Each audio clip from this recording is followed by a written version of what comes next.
Eh bien bonjour chers amis, voilà le Père Césaréo nous a demandé dans le cadre de notre préparation à accueillir ce Triduum Pascal, eh bien de partager avec vous des petites catéchèses et voilà, j'ai la joie de partager avec vous cette catéchèse du Jeudi Saint, de ce que nous allons vivre dans cette célébration demain soir, cette grande célébration du Jeudi Saint, cette messe qui est appelée In Cena Domini, dans laquelle l'Église s'applique à rappeler la dernière scène au cours de laquelle le Seigneur Jésus, la nuit même où il fut livré, aimant jusqu'au bout les siens qui étaient dans le monde, offre à Dieu son Père son corps et son sang sous les espèces du pain et du vin, les donne à ses apôtres en nourriture et leur ordonne à eux et à leurs successeurs dans le sacerdoce de les offrir.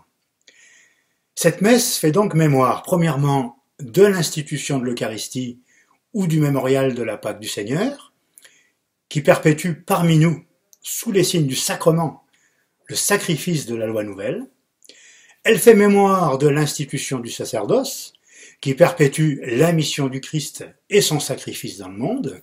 Et elle fait mémoire enfin de l'amour dont le Seigneur nous a aimés jusqu'à la mort. Alors en cela, nous relevons trois grands temps forts dans cette célébration. Le lavement des pieds, alors il ne sera pas réalisé jeudi pour les causes du Covid-19, l'institution de l'Eucharistie et l'adoration eucharistique et le dépouillement de l'autel. Alors si vous le voulez bien, nous allons partager ce premier grand temps fort de la célébration du Jeudi Saint, à savoir le lavement des pieds. Alors nous connaissons ce récit du lavement des pieds. Nous le trouvons uniquement dans l'évangile de Jean, au chapitre 13, dans les versets 1 à 17. C'est ce passage que nous entendrons d'ailleurs dans cette célébration. Au cours du dernier repas, donc Jésus s'abaisse pour laver les pieds de ses disciples. Tâche ingrate et qui de coutume est réservée aux esclaves. Donc je vous renvoie au texte. Vous pouvez l'avoir à côté de vous en même temps que ce partage que nous faisons ensemble, où Jésus parle, sachant que l'heure était venue pour lui de passer de ce monde au Père. L'heure venue est celle, nous le savons, et Césaréo l'a rappelé dans des homélies dans la semaine, c'est l'heure de l'élévation de Jésus sur la croix. C'est sur l'arrière-fond de ce contexte très riche que l'action de Jésus doit être interprétée. Ainsi, dans le prologue de l'épisode, Jean donne une clé d'interprétation des événements qu'il s'apprête à rapporter. L'épisode du lavement des pieds devient la métaphore de la croix et fonctionne désormais comme texte programmatique ouvrant la deuxième partie de l'évangile. Quand Jésus se lève de table, dépose le vêtement, prend un linge, il se noue à la ceinture, puis il verse l'eau. De ce simple geste, nous retenons habituellement une signification, à savoir que Jésus enseigne à ses disciples à se laver les pieds les uns aux autres, c'est-à-dire à être au service de son prochain, même, et en particulier lorsque cela implique de s'abaisser pour l'honorer. Cela nous renvoie classiquement d'ailleurs au diaconat, à la diaconie de l'Église, dans laquelle nous sommes tous serviteurs les uns des autres. Cependant, une lecture attentive du récit nous invite à parler de trois significations et que je nous invite maintenant à méditer. Le lavement des pieds, premièrement, signifie la purification décisive et complète du disciple à la croix. Les versets 6 à 8. Il arrive donc à Simon-Pierre qui lui dit « C'est toi, Seigneur, qui me laves les pieds ». Alors nous connaissons cette réaction de Pierre au moment où Jésus se présente devant lui pour lui laver les pieds. Pierre, stupéfait, résiste vigoureusement. Il n'accepte pas que Jésus, son Seigneur, s'abaisse à ce point en le servant comme le ferait un esclave. En fait, Pierre réfléchit à la manière du monde, refusant que l'inférieur soit si humblement servi par le supérieur. L'autorité de Jésus s'en trouverait démentie, voire sa mission obscurcie. Pierre en reste finalement à une notion mondaine de l'autorité, et c'est souvent notre attitude.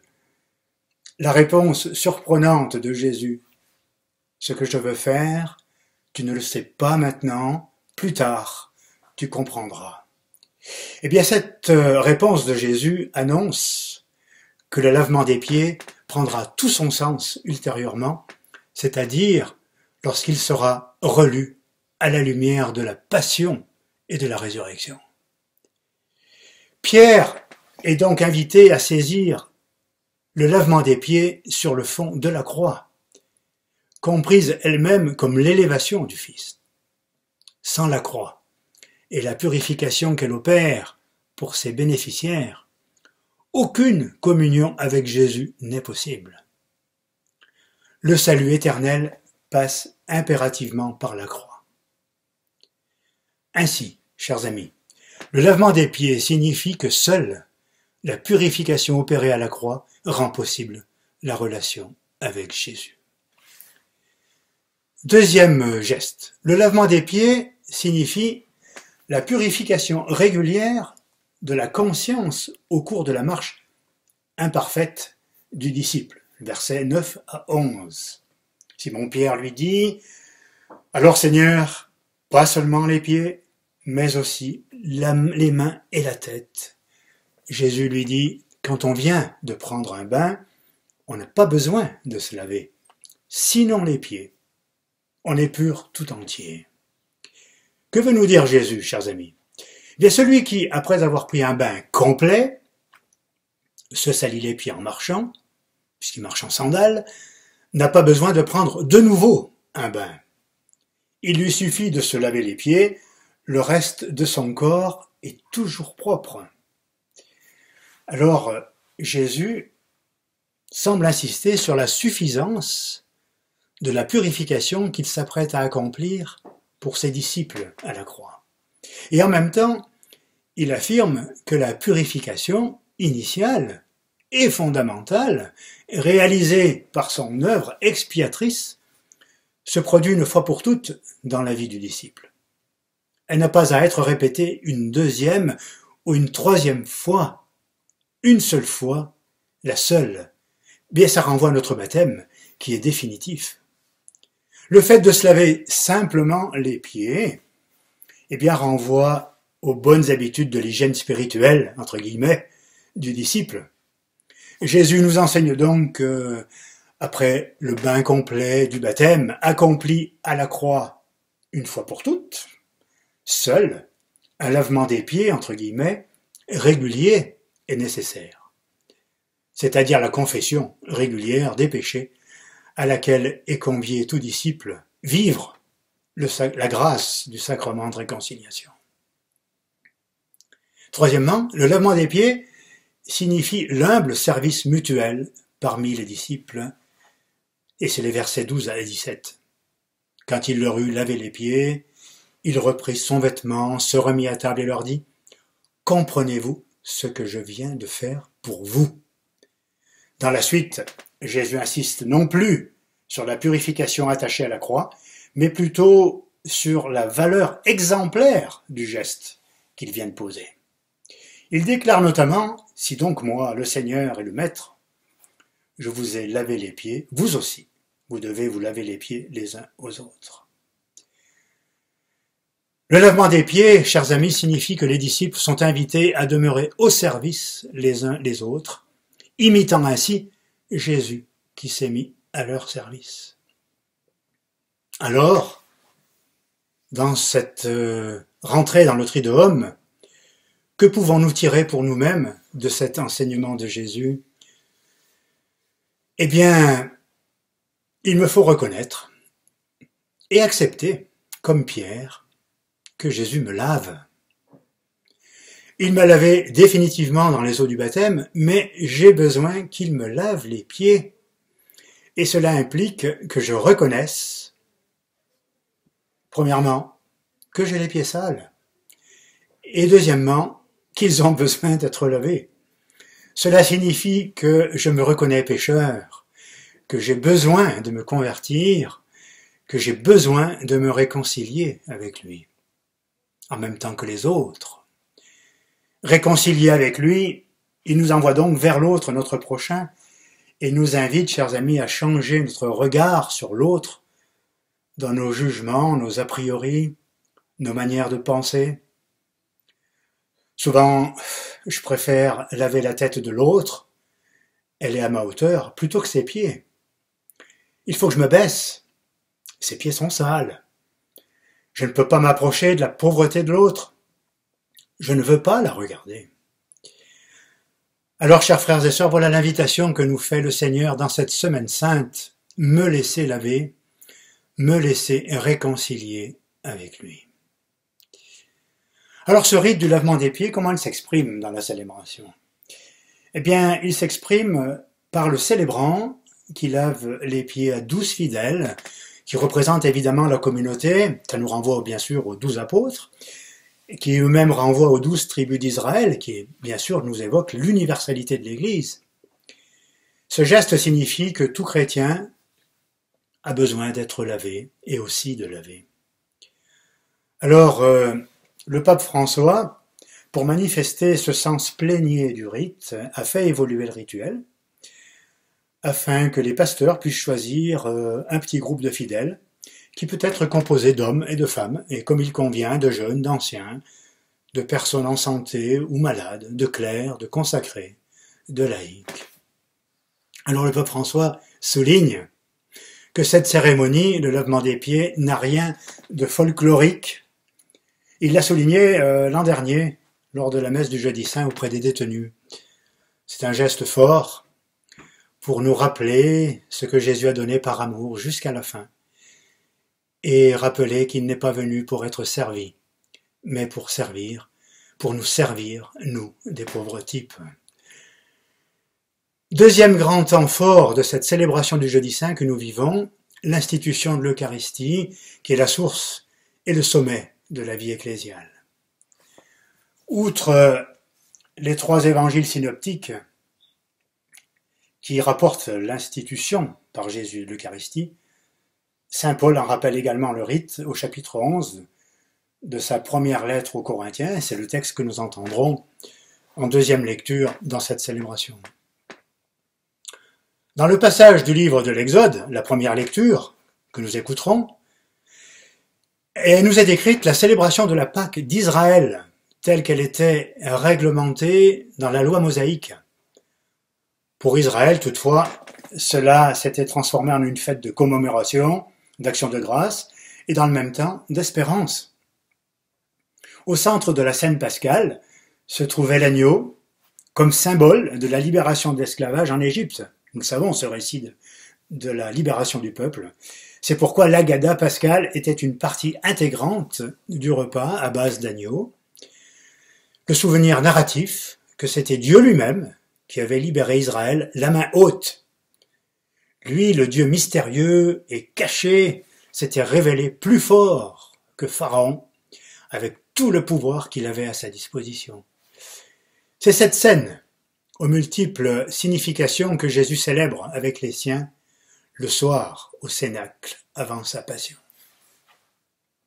Sur la base de ce contexte, nous devons comprendre la nouvelle Pâque qu'il nous a donnée dans la Sainte Eucharistie. Dans la forme traditionnelle de cette scène, il a inséré la nouveauté du don de son corps et de son sang. Jésus est le nouvel et véritable agneau qui a répandu son sang pour nous tous.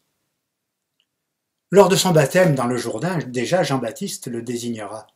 Dans l'évangile de Jean au chapitre 1, verset 29, « Voici l'agneau de Dieu qui enlève le péché du monde ». Phrase que nous disons dans toutes nos liturgies eucharistiques.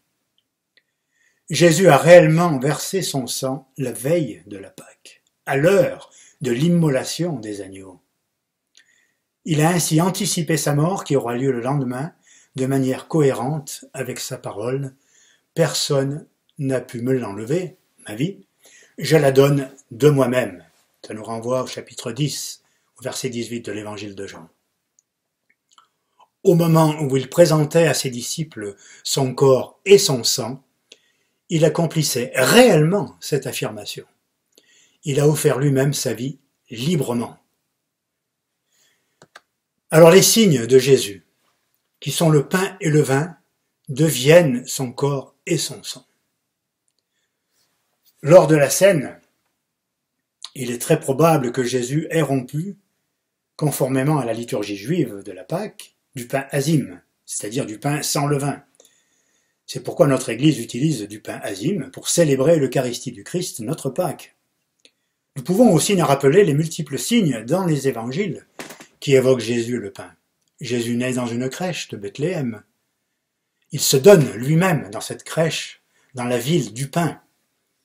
Nous nous rappelons le miracle de la multiplication des pains, qui évoque la surabondance, la profusion d'amour. Et au pain de la nécessité et du labeur s'adjoint le vin de l'allégresse et de la fête. Le vin qui réjouit le cœur de l'homme, dans le psaume 140, figure la sobre ébriété de l'esprit, confère les Actes au chapitre 2. Ce vin, signe de joie messianique, bien sûr, l'épisode des noces de Cana au chapitre 2 de l'évangile de Jean, dont Jésus lui-même dit qu'il le boira à nouveau dans le royaume de son Père. À chaque messe, Jésus est le grand prêtre selon l'ordre de Melchisédek, qui offre pain et vin au Très-Haut. Genèse, chapitre 14. Dans ces offrandes du pain et du vin, il faut y voir les fruits de la terre, les fruits de la vigne et du travail des hommes. Le Créateur a besoin de la collaboration de sa créature. Ceci est mon corps, ceci est mon sang, faites ceci en mémoire de moi. Le commandement de Jésus de répéter ses gestes et ses paroles jusqu'à ce qu'il vienne ne demande pas seulement de se souvenir de Jésus et de ce qu'il a fait. Il vise la célébration liturgique par les apôtres et leurs successeurs du mémorial du Christ, de sa vie, de sa mort, de sa résurrection et de son intercession auprès du Père. Dès le commencement, l'Église sera fidèle à l'ordre du Seigneur. Dans les Actes chapitre 2, je vous renvoie, il se montrait assidu à l'enseignement des apôtres, fidèle à la communion, fraternel à la fraction du pain et aux prières. C'était surtout le premier jour de la semaine, c'est-à-dire le jour du dimanche, le jour de la résurrection de Jésus, que les chrétiens se réunissaient pour rompre le pain. Et depuis ce temps-là, jusqu'à nos jours, la célébration de l'Eucharistie s'est perpétuée, se perpétue, de sorte qu'aujourd'hui, nous la rencontrons partout dans l'Église, avec la même structure fondamentale. L'Eucharistie demeure la source et le sommet de la vie de l'Église. Troisième grand temps fort de cette célébration du Jeudi Saint que nous vivons, même si jeudi il sera un petit peu amputé, pour bien marquer l'importance de cette célébration, il y a en plus le dépouillement de l'autel et l'adoration eucharistique. Le tabernacle est vide. En effet, lors de cette messe sont consacrées des hosties qui sont nécessaires à la consommation lors de la messe, mais aussi de l'office de la croix du lendemain. À l'issue de la communion, les ciboires demeurent sur l'autel. De ce fait, à partir de ce moment, on honore le très saint sacrement comme s'il était exposé. Et la conclusion de la célébration est unique. Elle est propre à la liturgie du Jeudi Saint. À savoir que l'oraison post-communion étant dite, eh bien, il n'y a pas de rite de conclusion de la messe. Le prêtre s'agenouille, encense le Saint-Sacrement sur l'autel, puis la procession au reposoir se met en place derrière la croix et le Saint-Sacrement, que le prêtre va déposer sur le corporal déployé devant le tabernacle, là où il va être reposé. Toute l'assemblée, tous, ceux qui seront autour de Césaréo, Valentin et Pablo demain, les sœurs, nous-mêmes, à la maison, nous prierons à genoux et nous chanterons ensemble le Tantum Ergo. Puis le prêtre encense de nouveau le Saint-Sacrement et l'enferme dans le tabernacle. La cérémonie s'achève ainsi sans oraison, sans bénédiction. Nous rentrons dans le silence et l'adoration commence. Bien que le très saint sacrement soit enfermé, il est d'usage en cette veillée d'adorer, comme s'il était exposé. Puis nous dépouillons l'autel, nous voilons les croix. Alors quel sens pour nous, chers frères et sœurs, que le dépouillement et l'adoration? Bien, le dépouillement des autels, la croix voilée, les cierges éteints, sont le signe du Christ qui se dépouille lui-même. Ça nous renvoie à l'hymne aux Philippiens, chapitre 2. Le Christ Jésus, ayant la condition de Dieu, ne retint pas jalousement le rang qu'il l'égalait à Dieu, mais il s'est anéanti, prenant la condition de serviteur, devenant semblable aux hommes. Reconnu homme à son aspect, il s'est abaissé, devenant obéissant jusqu'à la mort, et la mort de la croix. Eh bien, ce dépouillement, signe du Christ qui se dépouille lui-même, est une invitation à nous dépouiller nous-mêmes, chers frères et sœurs, dépouiller, dévêtir en nous le vieil homme, et revêtir, du coup, l'homme nouveau. Revêtir l'homme nouveau, eh bien, cette semaine sainte, le Père Césaréo nous invite à entrer sur un chemin de conversion qui nous fait revêtir les habits de l'homme nouveau.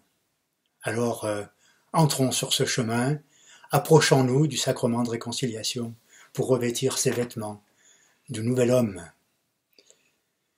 Et l'adoration, qui est le signe que nous rendons grâce au Seigneur par le don de son Eucharistie. Rentrer dans le silence de l'adoration nous place aux côtés des apôtres, au soir du jardin, dans le jardin de Gethsémani, au moment où ils s'entendent dire par Jésus « Veillez et priez pour ne pas entrer en tentation ».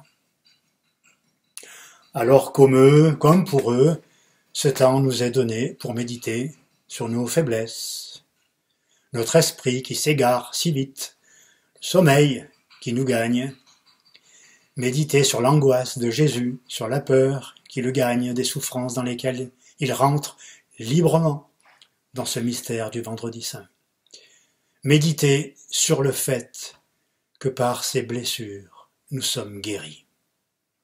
Par ses blessures, nous sommes guéris.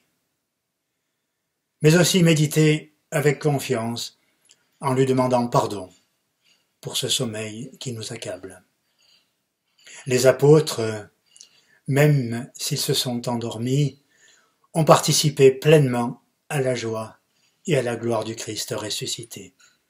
Chers frères et sœurs, nous y sommes tous invités. Chers amis, bon Triduum.